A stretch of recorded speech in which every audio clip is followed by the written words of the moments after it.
বছরের শেষ দিন মঙ্গলবার আসানসোলের অন্যতম পর্যটন কেন্দ্র মাইথন জলাধারের কাছেও জমে উঠেছে পিকনিক।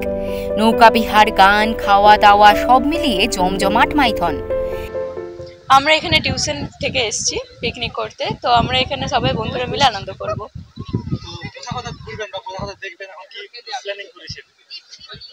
আমরা এখানে এই যে দ্বীপ আছে, দ্বীপ দেখবো। তারপরে আমরা যেহেতু এখানে প্রথমবার এসেছি, তো আমরা ঠিকভাবে জানি না এখানে, আপাতত এখন এখানেই আছি, বোটিং করব।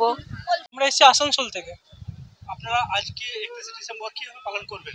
আমরা অ্যাকচুয়ালি গান বাজনা বা নানা রকমের মজার মধ্যে দিয়ে ছোট সিনিয়র বা আমাদের থেকে জুনিয়র যারা ছোট আছে সবার সাথে কি ছোট মোটো গেম খেলে, কুইজ করে, অল্প রান্না বান্না এগুলোর মধ্যে দিয়ে এনজয় করবো ভাবছি।